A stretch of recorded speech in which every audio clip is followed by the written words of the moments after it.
विश्वामित्र बोले, राजन, आप तनिक भी संदेह ना करें कि राम उनका सामना नहीं कर सकते। मैंने अपने योग बल से उनकी शक्तियों का अनुमान लगा लिया है। आप निशंक होकर राम को मेरे साथ भेज दीजिए। इस पर राजा दशरथ ने उत्तर दिया, हे मुनिश्रेष्ठ, राम ने अभी तक किसी राक्षस के माया प्रपंचों को नहीं देखा है और उसे इस प्रकार के युद्ध का अनुभव भी नहीं है। जब से उसने जन्म लिया है मैंने उसे अपनी आंखों के सामने से कभी ओझल भी होने नहीं दिया। उसके वियोग में मेरे प्राण निकल जाएंगे। आपसे विनय है कि कृपा करके मुझे सैन्य चलने की आज्ञा दें। पुत्र मोह से ग्रसित होकर राजा दशरथ को अपनी प्रतिज्ञा से विचलित होते देख ऋषि विश्वामित्र आवेश में आ गए। उन्होंने कहा, राजन, मैं नहीं जानता था कि रघुकुल में अब प्रतिज्ञाएं पालन करने की परंपरा समाप्त हो गई है। यदि जानता होता तो मैं कदापि नहीं आता। लो, अब मैं चला जाता हूँ। बात समाप्त होते होते उनका मुख क्रोध से लाल हो गया। विश्वामित्र को इस प्रकार क्रुद्ध होते देखकर दरबारी एवं मंत्रीगण भयभीत हो गए और किसी प्रकार के अनिष्ट की कल्पना से वे कांप उठे। गुरु वशिष्ठ ने राजा को समझाया, हे राजन, पुत्र मोह के में ग्रसित होकर रघुकुल की मर्यादा, प्रतिज्ञा पालन, सत्यनिष्ठा को कलंकित मत कीजिए।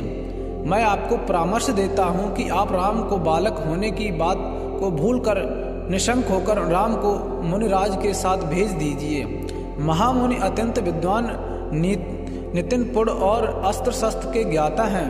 मनोवर के साथ जाने से राम का किसी प्रकार से भी अहित नहीं हो सकता। उल्टे वे इनके साथ रहकर शस्त्र और अस्त्र विद्याओं में अत्यंतिक निपुण हो जाएंगे तथा उनका कल्याण ही होगा। गुरु वशिष्ठ के वचनों से आश्वस्त होकर राजा दशरथ ने राम को बुला भेजा।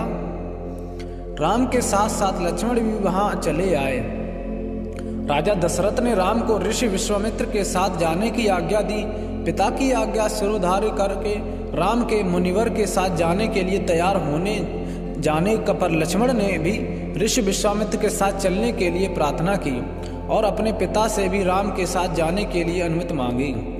अनुमति मिल जाने पर राम और लक्ष्मण सभी गुरुजनों से आशीर्वाद लेकर ऋषि विश्वामित्र के साथ चल पड़े। समस्त अयोध्यावासियों ने देख की मंद गीत गाते जाते हुए मुनि श्रेष्ठ विश्वामित्र के पीछे पीछे कंधों पर धनुष और तरकस में बाण रख दोनों भाई राम और लक्ष्मण ऐसे लग रहे थे मानो ब्रह्मा जी के पीछे दोनों अश्विनी कुमार चले जा रहे हों। अद्भुत कांति में से युक्त दोनों भाई गोह की त्वचा से बने दस्ताने पहने हुए थे। हाथों में धनुष और काठी में तीक्ष्ण धार वाली कृपाश्रेणी शोभामयमान हो रही थी। ऐसा प्रतीत होता था मानो स्वयं शौर्य से ही शरीर धारण करके चले जा रहे हों। लता बिपटों में मध्य से होते हुए 6 कोस लंबा मार्ग पार करके वे पवित्र सरयू नदी तट पर पहुंचे। मुनि विश्वामित्र ने स्नेहयुक्त मधुर वाणी में कहा, हे वत्स, अब तुम लोग सरयू के पवित्र जल से आचमन स्नान आदि करके अपनी थकान दूर कर लो, फिर मैं तुम्हें प्रशिक्षण दूंगा।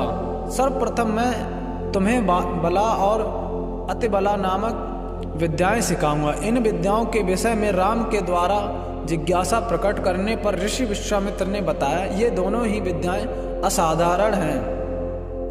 इन विद्याओं में पारंगत व्यक्तियों की गिनती संसार के श्रेष्ठ पुरुषों में होती है।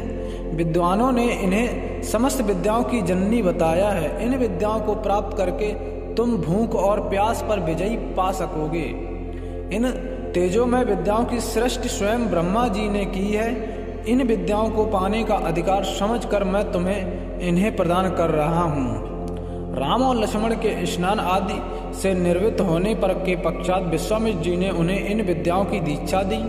इन विद्याओं के प्राप्त हो जाने पर उन्हें मुखमंडल पर अद्भुत कांति आ गई।